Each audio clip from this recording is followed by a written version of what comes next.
जय हिंद, जय संविधान, जय संपूर्ण क्रांति, जय सुभाष, जय प्रकाश। चंद खबरों के साथ हाजिर है बंदा इन प्रकाश आपके दरबार में।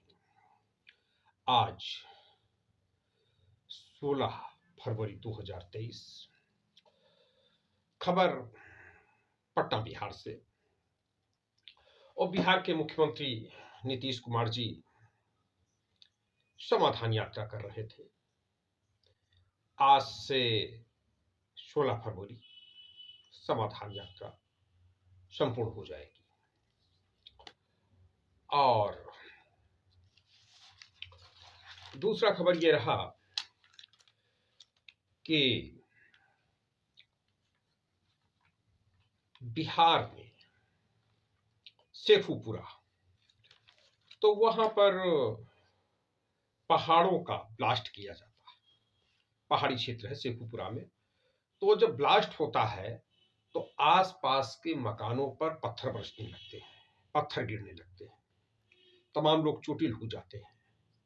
जबकि खनन का नियम है कि लोगों को शिफ्ट कर दिया जाएगा, जनता है, वहां का पॉपुलेशन है, उसको एक तरफ शिफ्ट कर दिया जाएगा ताकि कोई जो है जन हानि, पशु हानि इस प्रकार से ना हो। खासतौर से वहां के आदमियों को, जानवरों को वहां से स्थानांतरित कर दिया जाएगा, एक जगह व्यवस्थित कर दिया जाएगा, तब उसमें तोड़फोड़ किया जाएगा। लेकिन वहां पर क्या हुआ कि शेखुपुरा में जो पहाड़ों में ब्लास्ट किया जा रहा है वो खनन माफियाओं और अधिकारियों की मिलीभगत से हो रहा है। शासन, प्रशासन, उद्योगासन, तीन लोग ही गड़बड़ किए, तीन लोग ही शोषण करते हैं, उत्पीड़न करते हैं। शासन, प्रशासन, उद्योगासन वही न्याय देते हैं।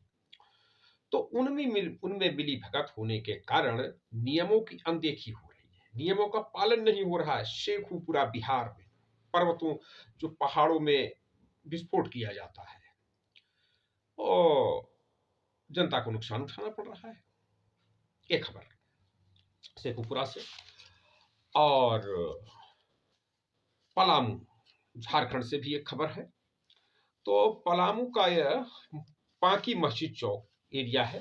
तो वहां पांकी मस्जिद एरिया में क्या हुआ कि शिवरात्रि के लिए शिवरात्रि के अवसर पर तोरण द्वार बनाया जा रहा था। तो तोरण द्वार बनाने के लिए एक पक्ष ने मना किया, तो तोरण द्वार बनाने वाले लोगों ने नहीं माना, तो उसमें बनाना शुरू कर दिया। तो फिर वहां की एक जो पाकी मस्जिद चौक है वहां मस्जिद से पथराव होने लगा और मस्जिद की तरफ से पथराव हुआ और वहां पर स्थिति गंभीर हो गई। हिंसा, आगजनी का भयंकर रूप देखने को मिला है। 20 से अधिक लोग वहां पर घायल हो गए, डीएसपी सहित। इसमें डीएसपी भी घायल हो गए, पुलिस कर्मचारी भी घायल हुए, पुलिसकर्मी भी घायल हुए, लोग भी घायल हुए। ये है पलामू जनपद का पाकी मस्जिद चौक एरिया का मसला। और एक जो है खबर पटना की है। तो पटना में आनंद मोहन नाम लेते ही उनकी पत्नी भी सांसद रही, लवली आनंद मोहन भी सांसद रहे। और जी कृष्णैया हत्याकांड, गोपालगंज के जिलाधिकारी थे, उस हत्याकांड में वो जेल चले गए थे और लंबे समय तक जेल में रहे। अभी जेल से पैरोल से छूटे हुए हैं, जमानत से छूटे हुए हैं। तो उनकी लड़की की शादी थी। तो चर्चा इस हलकों में रही कि क्या अभी उत्तर प्रदेश में भी हुआ था कि उत्तर प्रदेश में गायत्री प्रसाद प्रजापति की बेटी की शादी थी, तो शादी है तो उनको भी जमानत दे दी गई।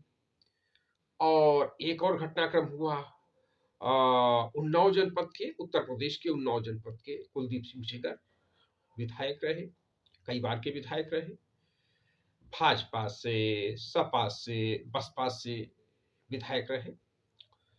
तो उनके ऊपर भी एक रेप का मसला और कई मसले जो है आए, तो उनकी सदस्यता भी चली गई। बागरबोश विधायक थे, उनकी बेटी की शादी थी, तो उस पर भी जो है बड़ा राजनीति हुआ कि कैसे क्या हो रहा है और उनको भी जमानत दे दी गई। तो अब चर्चा में उठा कि क्या कोई ऐसा नियम है, कोई ऐसा कानून है कि जिसमें जो व्यक्ति एमपी रह गया, एमएलए रह गया, मंत्री रह गया, तो उसके बेटे बेटी बेटा की शादी होगी तो उसको जमानत दे दिया जाएगा, पैरोल दे दिया जाएगा। यह सुविधा अन्य सामान्य जेल बंदियों को नहीं है, या फिर इनका जुगाड़ लग जाता है, इनका सिस्टम वहां चल जाता है। ये सब चर्चा में है। और एक बात और चर्चा में पटना की ही है। पटना में गांधी मैदान में बड़ी रैली हुई। सीपीआईएमएल, भाकपा माले, भारतीय कम्युनिस्ट पार्टी, मार्क्सवादी, लेनिनवादी, तो उसको लेकर के ये रहा कि वहां पर चर्चा चली। दीपांकर भट्टाचार्य जनसभा को संबोधित किया, और भी कम्युनिस्ट नेताओं ने और भी लोगों ने नेताओं ने संबोधित किया। तो अभी तो भाकपा माले महागठबंधन के साथ है। भविष्य में क्या होगा, भाजपा के साथ तो जाना नहीं है, लेकिन सत्ता में नहीं भागीदार है, मंत्रिमंडल में नहीं भागीदार है। तो जो कयास चल रहे हैं 2024 के, तो 2024 के कयास चल रहे हैं प्रधानमंत्री पद को लेकर। तो कल पटना रैली में जनता दल आई इंदु कुमार गुजराल के भी लोग रहे। जनता दल आई इंदु कुमार गुजराल की राष्ट्रीय अध्यक्ष माननीय श्रीमती चौधरी किरण सिन्हा को लेकर के चर्चाएं तेज रही कि किरण सिन्हा जी प्रधानमंत्री बन सकती है 2024 में, चूंकि इंदु कुमार गुजराल जी की काफी नजदीक रही और स्वीकार्यता है। हमारे समाजवादी पृष्ठभूमि के लोग भी किरण सिन्हा के नाम पर सहमत। जो कम्युनिस्ट है, साम्यवादी लोग, कम्युनिस्ट मानसिकता के लोग भी किरण सिन्हा के नाम पर सहमत। और जो तीसरे मोर्चे के, चौथे मोर्चे के जो विभिन्न धड़ों के लोग हैं, वो भी गाहे बगाहे, क्योंकि यशवंत सिन्हा को राष्ट्रपति में समर्थन दे चुके हैं, इसलिए वह सभी ताकतें कांग्रेस सहित माननीय किरण सिन्हा जी को भी प्रधानमंत्री पद के लिए 2024 में समर्थन देने में कोई गुरेज नहीं करेंगे। तो इसलिए इस बात की चर्चाएं हैं कि राष्ट्रपति पुनः यशवंत सिन्हा जी को लड़ सकते हैं। समय का इंतजार है, समय आते जाते देर ही कितना लगता, 4 साल का समय। और प्रधानमंत्री के लिए 22 चल रहा, 23 2 साल का समय, 2 साल बाद चुनाव होना। तो जो 2 साल बाद, 23 चल रहा है, 24 में होना है चुनाव, तो उस चुनाव 24 के चुनाव के लिए किरण सिन्हा जी की प्रधानमंत्री पद के लिए चर्चा रही, तेज रही पटना में। और एक खबर दिल्ली का, तो दिल्ली में सहजानंद सरस्वती बिहार के थे और उनका जन्म दिवस मनाया गया दिल्ली में। तो दिल्ली में खास बात यह रही कि तमाम नेताओं ने मांग किया, भाई बहुत अच्छे रहे, किसानों मजदूरों के मसीहा रहे, भारत रत्न की मांग भी किया कुछ लोगों ने। लेकिन जो एक सबसे बड़ी बात रही, वो भारतीय जनता पार्टी के प्रवक्ता डॉक्टर विजय सोनकर शास्त्री ने वो कहा, तो वो तो किसानों मजदूरों के भगवान थे। ये डॉक्टर विजय सोनकर शास्त्री भाजपा के राष्ट्रीय प्रवक्ता ने ये बात कही।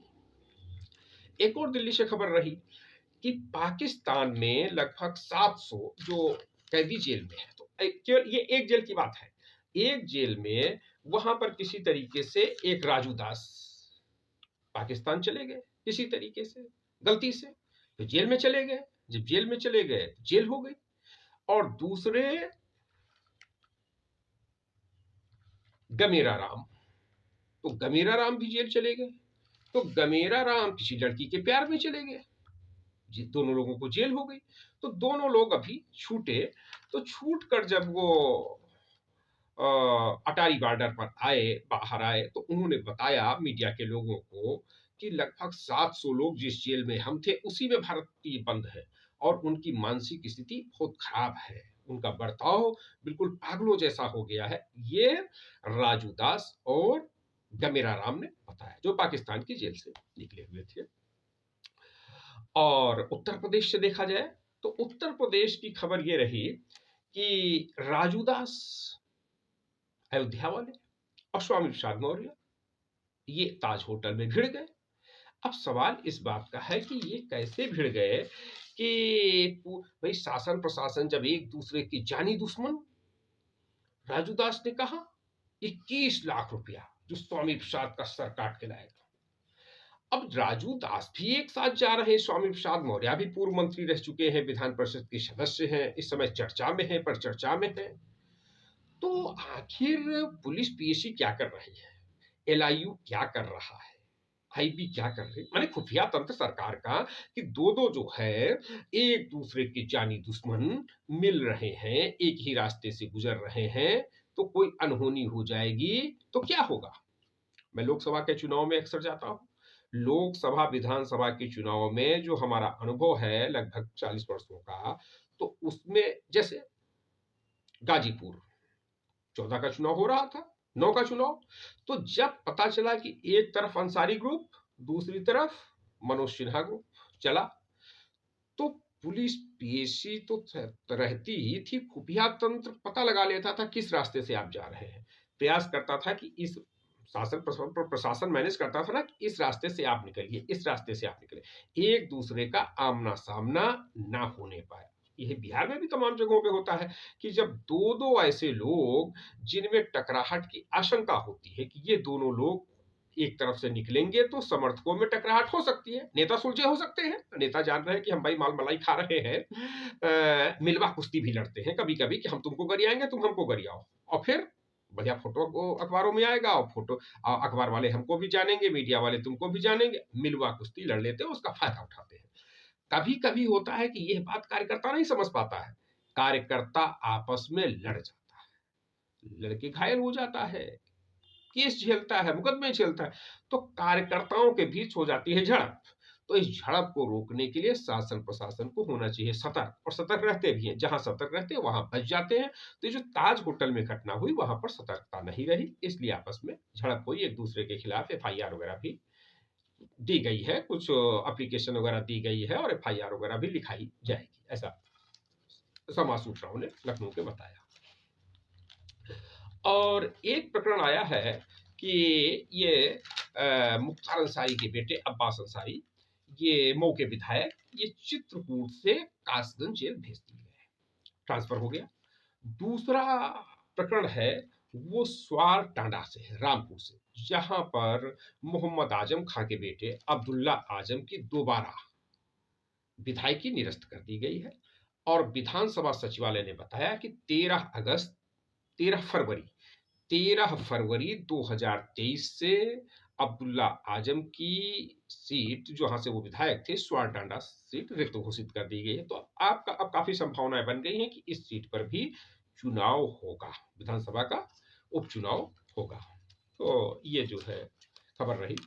और 19 में भी अब्दुल्ला आजम की विधायकी निरस्त हो गई थी, तब वो फर्जी मार्कशीट का आरोप था। अब की बार कम उम्र से कम उम्र में हेराफेरी का आरोप है। तो ये जो है कुछ समाचार रहे। एक समाचार लखनऊ से, तो लखनऊ से वाल्मीकि महोत्सव लखनऊ में चल रहा है, और ये 22 फरवरी तक चलेगा। ये नेताजी सुभाष चंद्र बोस की प्रतिमा लगी है क्लार्कबत होटल के पास में, और उसी के पास में वाल्मीकि जी की भी मूर्ति लगी है, वहीं पे वाल्मीकि महोत्सव चल रहा है। एक खबर है लखनऊ में ही, लखनऊ आकाशवाणी से जुड़े रहे मोहम्मद मुजम्मिल। तो मुजम्मिल जी रहे आगरा और विश्वविद्यालय के कुलपति रहे, प्रोफेसर रहे, आगरा में ही पढ़े लिखे और फिर वहां पर ही वो प्रोफेसर हो गए, अपनी पढ़ाई वहीं से किया। तो उनका लगाव आकाशवाणी से बहुत अधिक था, आकाशवाणी वो आते थे, आकाशवाणी के कार्यक्रमों को अटेंड करते थे। तो अभी 13 फरवरी तो उन्होंने अपना आखिरी संदेश भी दिया था आकाशवाणी को, तो वो नहीं रहे, मंगलवार को नहीं रहे, और उनका अंतिम संस्कार सुपुर्द खाक दिल्ली में हो गया। इस अवसर पर जनता दल आई की राष्ट्रीय अध्यक्ष श्रीमती चौधरी किरण सिन्हा ने गहरा शोक व्यक्त किया हुआ है, और मोहम्मद मुजम्मिल प्रोफेसर साहब को खिराज अकीदत पेश किया है। एक और दिल्ली से ही खबर, वो बीजेपी एमएलसी बनवारी लाल दोहरे भी दिल्ली में नहीं रहे, इलाज के दौरान उनका डेथ हो गया। 1991 में वह कन्नौज से पहली बार विधायक बने थे। तो माननीय किरण सिन्हा जी ने उनका भी भावभीनी श्रद्धांजलि अर्पित किया है। और गहरा दुख व्यक्त किया है। ये भाजपा एमएलसी बनवारी लाल दोहरे के निधन पर उन्होंने स्मरण किया कि 1991 का वो चुनाव था, वो दौर था जब चुनाव हो रहा था और मैं उत्तर प्रदेश में सक्रिय थी, माननीय किरण सिन्हा जी ने कहा। लखनऊ और यूपी का बजट सत्र होगा। ये बजट सत्र 20 फरवरी से 10 मार्च तक चलेगा। उत्तर प्रदेश विधानसभा का बजट सत्र, और 22 को बजट पेश किया जाएगा। फिर 25 से बजट पर चर्चा की जाएगी। 7 मार्च से 9 मार्च तक छुट्टी रहेगी, माने 10 तारीख को फिर बजट की बैठक रहेगी और 10 को ही समापन हो जाएगा। एक घटना लखनऊ से ही है, उस सिद्धार्थ नगर के चिलहिया थाना की गांव कदवा। तो बिजनौर के थाने के पास एक लड़का जो यहाँ सिद्धार्थ नगर का निवासी था, उस और फार्मास्यूटिकल्स में अपनी पढ़ाई कर रहा था, उसका डेड बॉडी पाया गया बिजनौर थाने के चंद कदम पर दूर। तो कानून व्यवस्था पर सवाल उठ रहा है कि भाई कैसे इतनी बड़ी व्यवस्था हो गई कि थाने के चंद दूरी पर, और जो जब वो उसकी डेड बॉडी मिली तो उसके चेहरे, उसके पास ना कपड़े थे ना मोबाइल फोन था। तो काफी, तो उसमें ऐसा लग रहा है कि उसकी हत्या करके वहां डाल दिया गया। उसकी रिपोर्ट वगैरह भी आई है पोस्टमार्टम वगैरह की, तो उसमें कि वो कीचड़ उसके मुंह में चला गया, आंतों तक कीचड़ चला गया। ये रहा। एक और घटना हुई है काकोरी के बेहटा गांव निवासी प्रॉपर्टी डीलर धर्मेंद्र पाल की मंगलवार की रात गोली मारकर हत्या कर दी गई थी। कुछ लोगों ने उनको फोन किया कि हम आ रहे हैं प्लाट देखने के लिए, आप प्लाट पे पहुंचिए, साइट पे पहुंचिए। तो जब वो साइट पर पहुंचे तो उनको वहीं पर गोली मार दी गई। तो उनकी पत्नी रूबी पाल ने जो रिपोर्ट दर्ज कराई, उसमें उन्होंने गांव के ही ये पूर्व प्रधान उमाशंकर यादव का जिक्र किया, अनूप यादव का जिक्र किया हुआ है, और विवाद बताया कि इन लोगों से हमारा विवाद था, और नामजद रिपोर्ट दर्ज कराया है। एक घटना ये हुई है, ये पूर्व मंत्री धर्म सिंह सैनी पर घूस लेने का आरोप लगा है कि जब ये आयुष मंत्री थे धर्मपाल सिंह सैनी, तो उस समय मान्यता, यूजी और पीजी की मान्यता देने के लिए घूस लेने का आरोप लगा हुआ, और इनके जो निजी सचिव राजकुमार का बयान, तो एसटीएफ ने दावा किया है चार्जशीट में, तो उससे उनका जमानत, अग्रिम जमानत याचिका जो प्रस्तुत किया था, तो अग्रिम जमानत भी धर्म सिंह सैनी की खारिज कर दी गई। ये भी बड़ा चर्चा में हुआ और अखबारों में छपा हुआ है। दूसरा एक प्रकरण ये है लखनऊ से ही, वो है राजकीय गृह में 4 बच्चों की मौत हो गई, 3 बच्चों का मेडिकल कॉलेज में और एक सिविल हॉस्पिटल में। तो इसमें जो है 58 कर्मचारी तैनात, 58 कर्मचारी राज अतिथि ये राजकीय बाल गृह में तैनात हैं, और इंजेक्शन के अभाव में वो जो 4 बच्चियों का डेथ हुआ, उनको इंजेक्शन नहीं दिया जा सका, इंजेक्शन की खरीद नहीं हो पाई।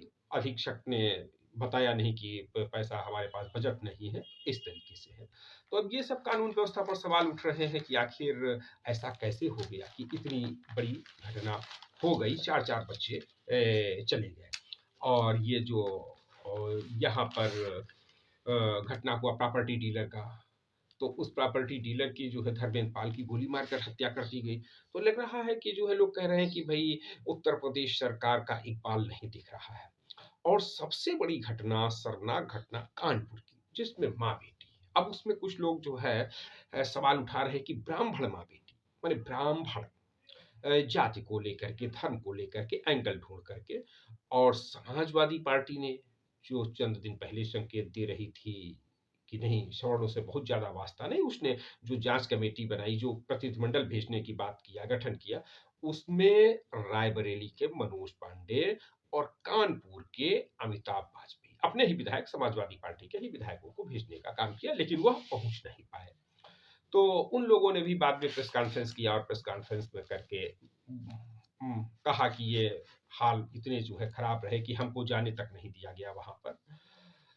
तो कुछ लोगों ने सवाल उठाया कि भाई कम से कम समाजवादी पार्टी को तो ऐसी बात नहीं करना चाहिए, तो क्यों भाई, अब हम तो अन्याय अत्याचार कहीं पर भी हो तो अन्याय अत्याचार बुरा होता है, चाहे जहां पर भी हो। तो कुछ लोगों ने कहा कि साहब समाजवादी पार्टी में तो गौरी श्रीवास्तव हत्याकांड हुआ लखनऊ में, अब मुख्यमंत्री आवास के पास ही बालिका हत्याकांड हुआ, और बल सिंह खेड़ा हत्याकांड हुआ मोहनलालगंज के पास। तो समाजवादी पार्टी तो इसलिए गई ही कि वह तमाम अपराध होने लगे उसमें, इसलिए भाजपा से समाजवादी पार्टी से ऊब कर, बसपा से ऊब कर लोगों ने भाजपा को वोट दे दिया। बात हुई कि भाई बसपा ने क्या किया, तो आया कि भाई जन्मदिन पर बड़ी बड़ी उगाही होती थी, यही ब्रजेश पाठक एंड कंपनी जाती थी और सब मुख्यमंत्री बहन जी का जन्मदिन है, लाओ लाओ लाओ माल, लाओ माल, लाओ माल पहुंचाना है। तो माल पहुंचाना है तो उसमें मनोज गुप्ता, इंजीनियर मनोज गुप्ता हत्याकांड हो गया। औरैया के विधायक पर आरोप लगा कि विधायक ने मार मार के, इस प्रकार से इतना जो है कि हत्या हो गई। तो इस प्रकार से तमाम घटनाएं घटित होती रहती हैं, लेकिन जनता खबर का मानना है कि कहीं पर भी घटना हो, अन्याय हो, अत्याचार हो, तो जाति के एंगल से नहीं, संप्रदाय के एंगल से नहीं, अपराध के एंगल से देखा जाए। जहां पर भी अपराध हो वो अपराध है, किसी भी व्यक्ति के साथ हो, किसी भी जाति के साथ हो, किसी भी संप्रदाय के साथ हो, वो अपराध रहता है। अब कुछ लोगों ने कहा कि भाई समाजवादी पार्टी का तो अब उसमें क्या किया जाए भाई, समाजवादी पार्टी मेरा ही घर गिरवा दिया गया उन्नाव जनपद में। तो मैं पटना में था, तो देखने अब उसमें क्या होता है, जो कानपुर की घटना हुई कि कहीं पर भी कोई भी जब अपराध होता है तो जो व्यक्ति, दो लोगों का विवाद होता है। अब शासन प्रशासन कैसा है, शासन प्रशासन तो चॉकलेट ले लिया, काम कर दिया। तो हमारा क्या हुआ कि मैं पटना में था, हमारे घर में कोई नहीं था, हमारा घर गांव में, हमारा घर, तो घर जो था तो वो सड़क के किनारे, वहां सड़क बननी थी, गलियारा कहा जाता, गलियारे के किनारे। अब क्या हुआ कि पड़ोसी मिले, कैसे क्या हुआ कि वो बुलडोजर हमारे घर पर ही चला दिया गया, दीवार जो है गिराने के लिए। अब किनारे की दीवार गिराने के चक्कर में पूरा घर ही हमारा गिर गया, लंबे समय तक जो है मिट्टी पड़ी रही तक। तो अब क्या किया जाए, कौन सुनने वाला, कौन देखने वाला। सवाल इस बात का है कि जो भी कमजोर पड़ गया, जो भी पैरवी नहीं कर पाया, जो भी पैरोकारी नहीं कर पाया, उसके साथ यही हस्र होना है। सरकार चाहे सपा की हो, चाहे बसपा की हो, चाहे भाजपा की हो। कांग्रेस में बहुत ऐसे अन्य अत्याचार हुए, उसकी बात नहीं करना चाह रहा हूं। जनता पार्टी जैसा कांड जो है, पटना बेलछी कांड हो गया, तो सरकार बनाई लोगों ने आशा के साथ में, पटना में, पूरे देश में जनता पार्टी, और हो गया बेलछी कांड में इंदिरा गांधी गई, हाथी पर चढ़ करके गई, पानी इतना इतना बड़ा था, हाथी पर चढ़ करके गई। और फिर क्या, एक बात यह है कि जब कोई इस प्रकार की अन्य अत्याचार होते हैं तो फिर वो सरकारें भी जाती हैं। जनता पार्टी गई, सपा गई, बसपा गई, तो भाजपा कैसे ठहरेगी। लोगों ने कहा कि बिठूर में जब माँ बेटी की लाश से निकली, जनाजे निकले, तो वास्तव में ये जनाजे, ये अन्यायी अत्याचारी सरकारों के जनाजे थे।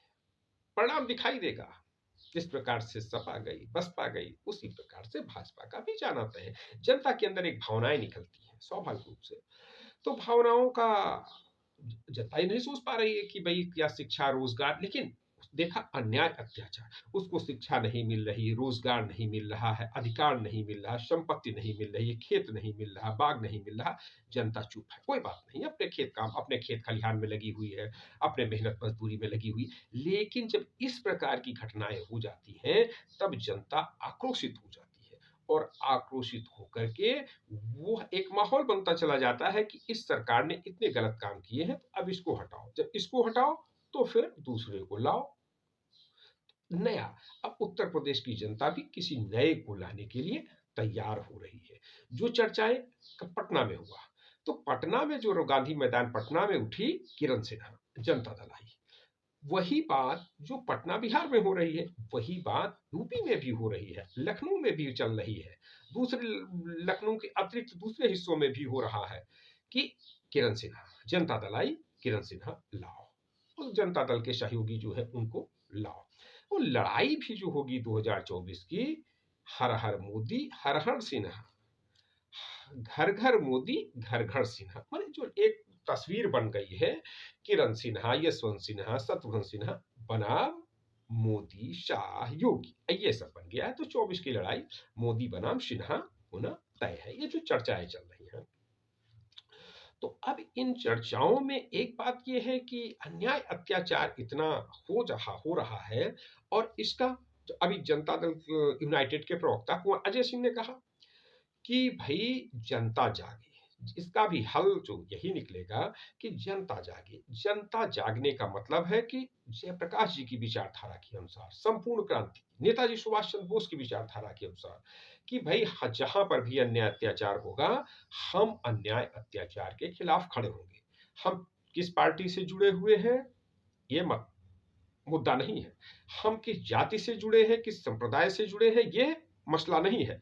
मसला है कि जहां पर भी अन्याय होगा, अत्याचार होगा, अपमान होगा, हम उस अन्याय अत्याचार अपमान के खिलाफ, जहां भी संवैधानिक व्यवस्था का हनन होगा, अब असंवैधानिक कृत्य होगा, अहिंसात्मक कृत्य होगा, हम उसके खिलाफ खड़े होंगे। अब अभी क्या हो जाता है कि भाई हमारी जात का आदमी है तो जाति बिरादरी के खिलाफ कैसे खड़ा हो जाया जाए, भाई हमारे संप्रदाय का आदमी है, हमारे धर्म का आदमी है तो धर्म के खिलाफ कैसे खड़े हो जाए, हमको भी काम लेना पड़ेगा। भाई जात बिरादरी का आदमी है, नाते रिश्तेदारी काम तो गलत कर गया है, लेकिन अब भविष्य में नाते रिश्तेदारी होना है, आना जाना होना है, तो इसके खिलाफ काहे बोला जाए, चुप रहा जाए। इस चुप्पी की वजह से अन्याय अत्याचार दर पर दिन बढ़ते जा रहे हैं। आज हमारे साथ हो रहा है, कल किसी और के साथ, परसों किसी और के साथ। तो जो आपराधिक लोग हैं वह मिले हुए हैं। उनकी जाति अलग हो सकती है, अपराधी अपराधी हो सकता है, अपराधी की जाति ब्राह्मण हो सकती है, अपराधी की जाति यादव हो सकती है, लेकिन समय समय पर वह दोनों अपराधी मिल जाते हैं, और मिलकर के जो निरपराधी है उसको अपना शिकार बना लेते हैं, उसको लूटते हैं, कूटते हैं।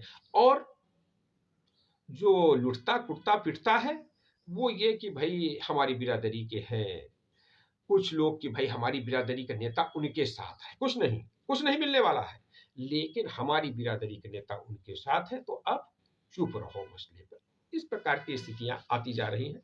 तो बहरहाल जनता को जागरूक होना चाहिए, और जो व्यवस्था, कम से कम उत्तर यूपी और बिहार की तो बात मैं कर ही सकता हूँ कि यूपी बिहार में क्या है कि दो पक्षों में लड़ाई हुई। एक पक्ष पहुंचा थाने, थाने के बाद फिर एसडीएम के यहाँ, डीएम के यहाँ, तो वो पैरवी करता है। वो उसको ऐसा लगता है कि जो दूसरा पक्ष है उसको नेस्तनाबूद कर दो, उसके ऊपर बुलडोजर चढ़वा दो। तो उसमें वो जो है पैसे का सहारा लेता है, चॉकलेट का सहारा लेता है, मछली पहुंचाता है, चिड़िया पहुंचाता है, माने हर प्रकार का जो है वो साम दाम दंड भेद का सहारा लेकर के अधिकारियों को अपने पक्ष में करता है। जहां अधिकारी एक पक्ष में हुआ, फिर वो दूसरे पक्ष के साथ नाइंसाफी कर देता है।